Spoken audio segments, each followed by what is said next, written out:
എല്ലാവർക്കും നമസ്കാരം. ബഡ്ജിസ് വ്ലോഗിൻ്റെ പുതിയൊരു വീഡിയോയിലേക്ക് ഏവർക്കും സ്വാഗതം. അപ്പോൾ ഇന്നത്തെ വീഡിയോ എന്ന് പറഞ്ഞാൽ ഞങ്ങൾ ഗൗഡസാരസ്വത ബ്രാഹ്മണരുടെ ഗൃഹപ്രവേശ ചടങ്ങിൻ്റെ ഒരു വീഡിയോയാണ്. അപ്പോൾ സാധാരണ നമ്മൾ ചെയ്യുന്ന എന്താണെന്ന് വെച്ച് കഴിഞ്ഞാൽ ഗൃഹപ്രവേശത്തിൻ്റെ തലേ ദിവസം പഞ്ചഗവ്യ വാസ്തുഹോമം, നവഗ്രഹഹോമങ്ങൾ എന്നിവയെല്ലാം ചെയ്യും. ഗൃഹപ്രവേശത്തിൻ്റെ രാവിലെ മഹാഗണപതി ഹവനം, അതായത് നമ്മുടെ മുഹൂർത്തവും മറ്റുള്ള കാര്യങ്ങളുമൊക്കെ നിർവിഘ്നമായിട്ട് പരിസമാപിക്കുന്നതിന് വേണ്ടിയിട്ട് വിഘ്നേശ്വരൻ മഹാഗണപതിയുടെ ആശീർവാദം ലഭിക്കുന്നതിന് വേണ്ടിയിട്ട്, മഹാഗണപതിയുടെ അനുഗ്രഹത്തിന് വേണ്ടിയിട്ട് മഹാഗണപതി ഹവനം ചെയ്യും. മുഹൂർത്ത സമയത്ത് നമ്മൾ ചെയ്യുന്ന പ്രധാന ഒരു ചടങ്ങാണ് നിങ്ങളിപ്പോൾ കാണുന്നത്, തുളസി പ്രതിഷ്ഠാപനം.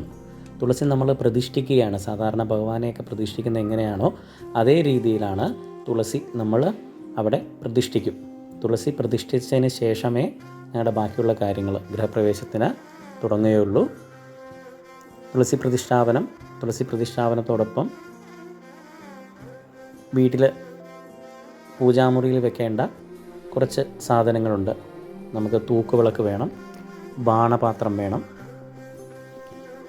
അതുപോലെ ദ്വാരദേവത, നമ്മുടെ പ്രധാന കവാടത്തിൽ ശ്രീലക്ഷ്മി പൂജയാണ്, മഹാലക്ഷ്മിയെ നമ്മൾ പൂജിക്കും.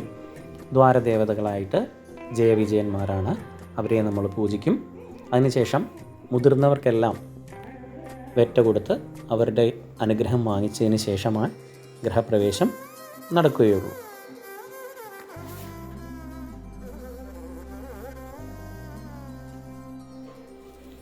അതിനുശേഷം നമ്മൾ ഇതുപോലെ ആരതി ഒഴിയും.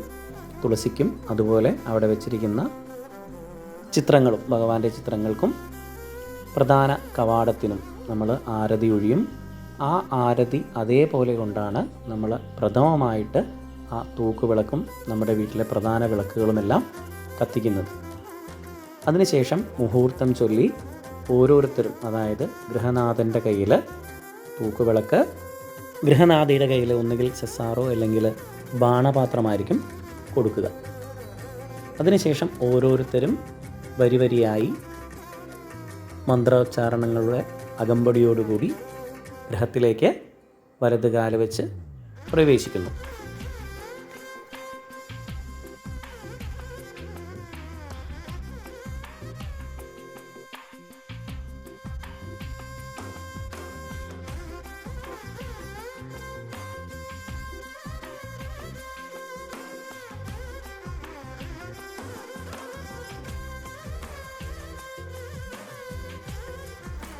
ആദ്യം വിളക്ക്, അതോടൊപ്പം തന്നെ ഭഗവാന്റെ ചിത്രം, അതിനുശേഷം തൂക്കുവിളക്ക് നമ്മൾ സ്ഥാപിക്കുകയാണ്.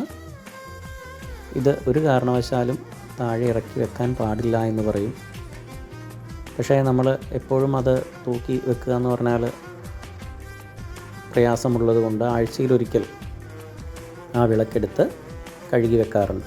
ഇപ്പോൾ ചെയ്യുന്നതാണ് ബാണപാത്രം നിറയ്ക്കൽ. അതായത് നേരത്തെ ഞാൻ പറഞ്ഞ സെസാറോ എന്ന പാത്രത്തിൽ നിന്നും പച്ചരി എടുത്ത് ഈ ചെമ്പ് പാത്രം, അല്ലെങ്കിൽ ബാണപാത്രം എന്ന് പറയുന്ന ചെമ്പോ പിച്ചളയോ ആവാം, ആ ബാണപാത്രത്തിൽ അരിയിട്ട് നിറച്ച് വെക്കും.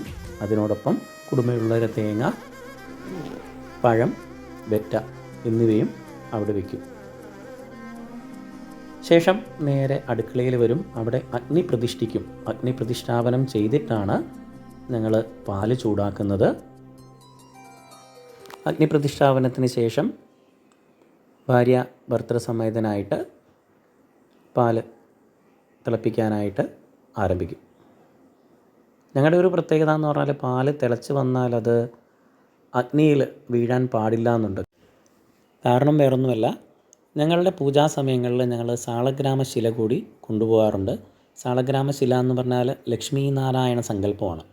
അപ്പോൾ അഗ്നിയേക്കാൾ ഉയർന്ന സ്ഥാനത്തുള്ള ഭഗവാൻ, പ്രധാന ഭഗവാൻ ലക്ഷ്മി നാരായണനായതുകൊണ്ട് അഗ്നിക്ക് നിവേദ്യം ചെയ്യുന്നതിന് മുമ്പ് ഭഗവാൻ ലക്ഷ്മി നാരായണന് ആ പാല് നിവേദ്യം ചെയ്യും. തുടർന്ന് കുടുംബാംഗങ്ങൾ ഒരുമിച്ചിരുന്നുകൊണ്ട് ഗൃഹനാഥനും ഗൃഹനാഥയും ഒരുമിച്ചിരുന്ന് അവരുടെ കുടുംബാംഗങ്ങളിൽ നിന്നും ബന്ധുബാന്ധവരിൽ നിന്നും അനുഗ്രഹം ഏറ്റുവാങ്ങുക. അതോടൊപ്പം അവർ കൊണ്ടുവന്നിട്ടുള്ള ഗിഫ്റ്റ് കൊടുക്കുന്ന സമയം ഇപ്പോഴാണ്.